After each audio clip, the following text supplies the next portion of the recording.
G'day guys, kia ora, my name is Wildkard. Super Rugby round 12, Hurricanes versus the Crusaders, old rivals at a tin can.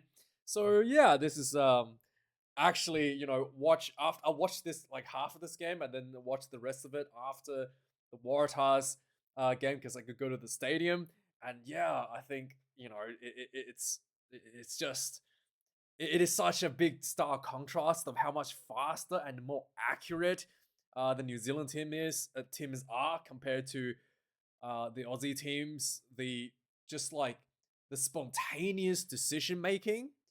Really, it's just I don't know how you even get that. Like, is it just talent? Is that just because you played the game so much as a child? Is that just players had a better training from the coaching staff? We've had New Zealand coaches who haven't got the results that we're seeing from some of the New Zealand players. The one thing that I think really impresses me in comparison to the Waratahs game is that the players can make like a spontaneous decision, right? To really just speed the game up, just speed the game up, uh, almost catching the opposition a little bit by surprise, right? But what happens is, when they catch the opposition by surprise, getting that little bit of advantage, uh, their own players follows through to capitalize on that little bit of surprise advantage that his teammates that just created, right? Whereas if you don't look at the Aussie teams, I feel like the players are so drilled, especially if you watch the Waratahs versus the Western Force game. The strategies, the game plan is so drilled into the players. There is no wiggle room. There's no spontaneity. There's no decision making by the players. They're just doing what's being told by the coaches over and over and over again. So even when a player does do something, right, make a break or decides to do something, outside of the playbook, no one else in the team is able to follow through with it. Right? I think that's the biggest difference. That's the biggest difference, right? On one hand, the Aussie coaches are trying to really get the players to play in a game plan that's almost like how Erasmus managed the Springboks. Just like, here's the playbook, do what you're told, and just try to be really, really, really good at that, right? Whereas the New Zealanders are more like, here are the things we wanted to focus do well, and it's up to you to kind of to utilize these tools that we've given you to the best potentials that you've got, right? It's more about giving the player tools, giving the player skill sets instead of game plans. At the New Zealand sides, especially, obviously the New Zealanders have game plan as well. Not saying that they don't have a game plan, but there's more spontaneity. There's more players, more what do they call it? Boldness and more ambition out of the players in the style that is shown in the New Zealand sides. Now, there is a couple funny things I thought this game. So the Hurricanes decided to take 3 points in the first half, and then I thought the Crusaders was gonna score 2 tries in retaliations. Only for the Crusaders to kick a penalty and lose their momentum back to the Hurricanes. And then for the Hurricanes to build, I think 2-3 tries before half time. And it was, I just thought, again, it's I don't really think the penalty kicks sometimes play out to the to the intent that the players are wanting to the team that envision that it will bring. I talked about in my Waratahs video. I do think that maybe there is actually like some science and chemistry involved in a goal kicking. When you kick a goal, your team not only that gets that dopamine hit, right? Gets that little sense of dopamine, gets that sigh of a relief, that that release of stress and pressure and dopamine leads to underperformance, in my opinion. Like, teams tend to really just scientifically, I think that might be a thing, right? It'd be a little bit hard for the teams to get themselves back into the game because of that release of dopamine. And then the opposition, on the other hand, just got conceded 3 points.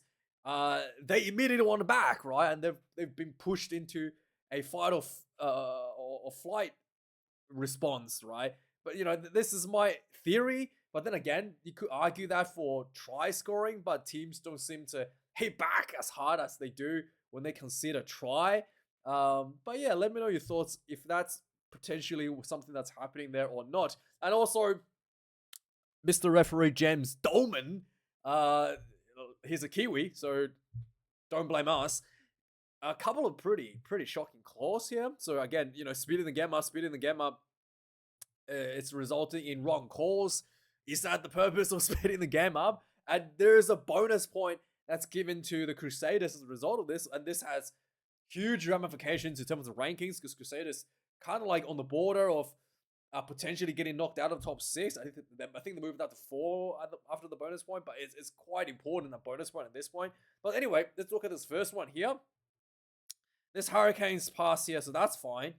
This one here from Leah Whitty, what's his name?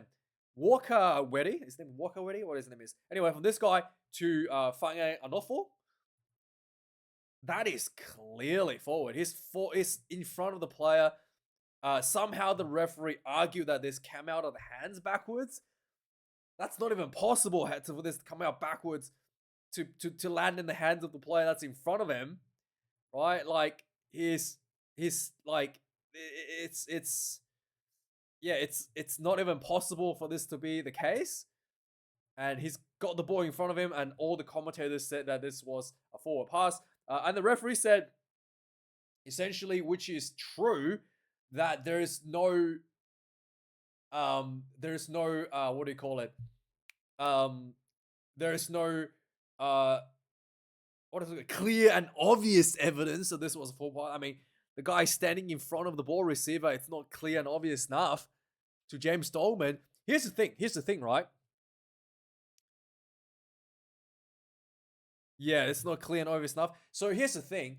If players are both moving forward, this pass has occurred, I probably would say, yeah, it's not clear and obvious. But the fact that the player's being tackled, he's no longer moving forward. He's falling forward, but he's no longer moving forward, and he throws the ball to a player that is stationary, who received the ball in a stationary position in front of the ball carrier, which means that the ball really, to argue that the ball has drifted forward after coming out of hands backwards and then landed into play in front of the ball carrier. Yeah, James Dolman, I think that's pretty clear and obvious. This was a forward pass, Mr. Referee. And another one as well, and this is one I've been talking about in previous few weeks, that when a try is being scored, you need to stop the game and really check whether a try has been conclusively scored or not, because this is the whole point of the game. Like, the whole point of people watching rugby is to see if to score tries, right?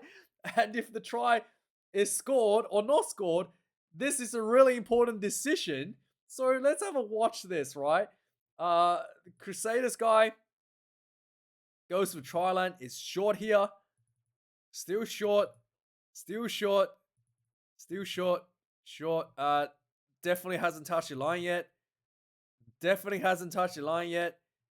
Maybe the edge of the grass. Not too sure. And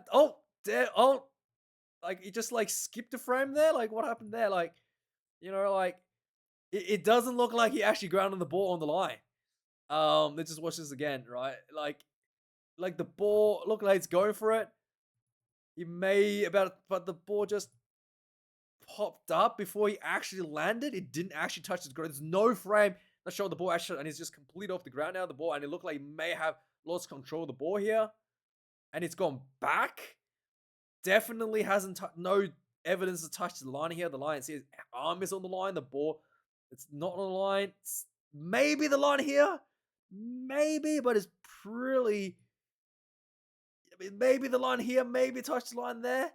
Like, again, and he's gotten up and he's just pushed the ball away. Looking a little bit, again, you got to show an angle where this is conclusive. And even the commentators are questioning whether this was scored. Uh, and like this is something I've been complaining about last week. I just, yeah, I don't see how you can't just take another 20 seconds to look at another angle to show the ball's clearly on the line or clearly not on the line. I just, it's I think it's gone a bit absurd in terms of speeding the game up to the point where it's become a like it's taking it's taking like it's taking it's actually it's taking, what do you call it? It's taking the enjoyment out of a little bit from the viewer's perspective. And by the way, right, you know, I know for a fact that slow replays, it's, I don't know where they got this idea from, right? I know for a fact that the slow replays, it's not putting the fans off. Because in my channel, some of the most highest viewed videos are all just me literally spending 20 minutes maybe talking about one small incident in slow motion replay for like literally like 15-20 minutes, and I get the highest views out of that. So there's no this if like if I can spend literally a quarter of the time of a game to just look at one incident and and that gets a huge amount of views, surely this is not what's fans putting the fans off to go watch rugby league, that you're stopping the game to make sure the try has been, to make the right decision from the referee, a try or no try situation, right? Like, come on. I it just lost losing the plot a little bit. I think Super Rugby is in terms of trying to speed the game up. But anyway, let's move on from the game.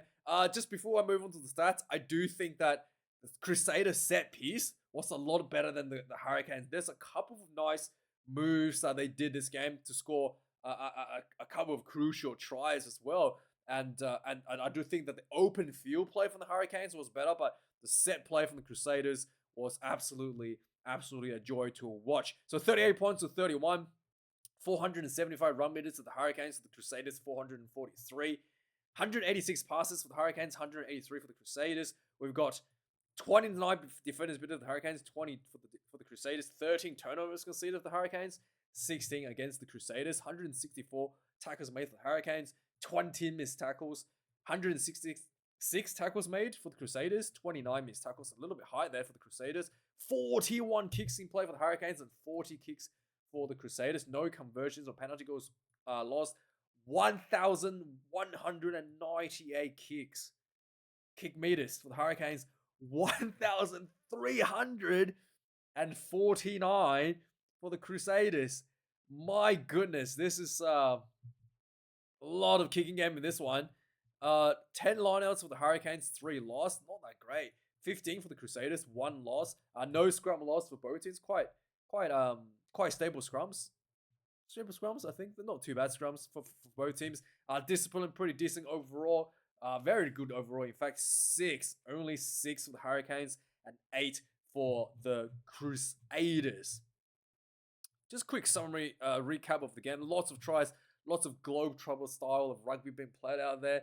You could argue that the defense could be a bit of an issue, but I feel like it's not a defensive issue for the Crusaders. It's the speed that both teams were able to execute the breakdown that is catching the defense off guard a lot of the times.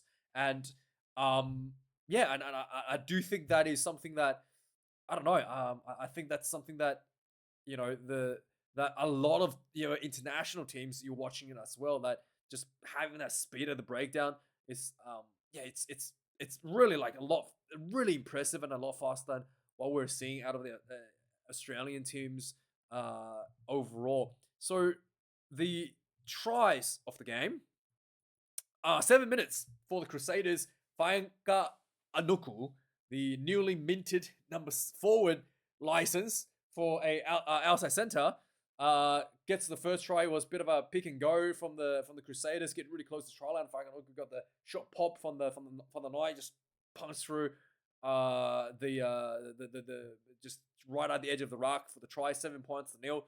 20 minutes in the game, the Hurricanes was belting the Crusaders try line. Lots of pick and goes, and Karifi went for a crash ball and he got pushed over by his teammate. 7 points to 7. Correct me if I'm wrong, right? You can't latch onto another player until they actually make a contact with the defense. This one looked like the player actually latched onto Griffey before making contact into the defensive line. Correct me if I'm wrong. That's not allowed. Let me know, please. 29 minutes in the game, Hurricanes kicked 3. I was like, oh my god, the Hurricanes concede like 3 tries. And then for the Crusaders to also kick a 3 a few minutes later, 32 minutes. And then for the Crusaders, concede a bunch of tries. So yeah, immediately after that, 35 minutes, there was a high up and under for Hurricanes. And this was recovered by Billy Proctor. He linked up with Peter Larkai, who ran through, and then linked up again with Josh Morby, who ran through for the try. 17 points to 10. Just before halftime, there was a nice little hands all down the left-hand side. Yosei ran down a little bit of a space and then kicked the ball back in field to Roygar, who followed through, scooped up the one for the try. 24 points to 10, halftime score. Second half, 6 minutes into the game, the Crusaders come out strong, rolling into the Hurricanes 22. Noah Hotham looked up and Warner Dern was drifting out, and it was just massive gap between the like pillar and post, I guess, between Warner Dern and the ruck. He just ran straight through. 24 points to 17. 52 minutes in the game. There was a try for Tupo. So there was, who was it? Numia, the loser prop, made a nice little run, breaks through. He was short, and then Tupo just like sprinted in from a distance. This guy was I think it was a prop, or like, it was like one of the big forwards. Yeah, he was the Tupo. He was the reserve hooker. He just ran straight into the like right next to the ruck, and then just a little pop from Roygar. He just punched straight through.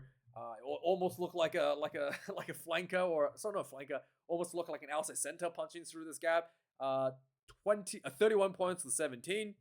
58 minutes. The Crusaders putting their set piece on display. There was a line out inside the Hurricanes 22. Dummy Moore, the ball popped out to Havili. Havili drawn 2 defenders, a little backdoor flick to Rayhana, who ran around in through a gap for a try. 31 points to 24. 64 minutes. We saw that one. An awful try. He ran through a gap, linked pass to it's not Leo Willie. What's his name? Who was it? Yeah, Leo Willie. Walker Leo Willie, who ran through the ball back to Far Anofo, and not a forward pass, which I do think it was forward. Runs in for the try. 38 points, 24, and then finally, Crusaders just before full time was able to get a 76 minute, was get a 1 try on the board for the bonus point. So yeah, there was a line out inside the 22, another crash ball, and the quick ball came out. There was a very flat pass to Gardner, like you saw there, crash through, score, no score, not sure. The referee said it was good enough to reward the try. So yeah, final score 38 points to 31. And yeah, let me know your thoughts. Thanks for watching. Like, comment, subscribe, and have a good weekend. See you guys tomorrow. Cheers.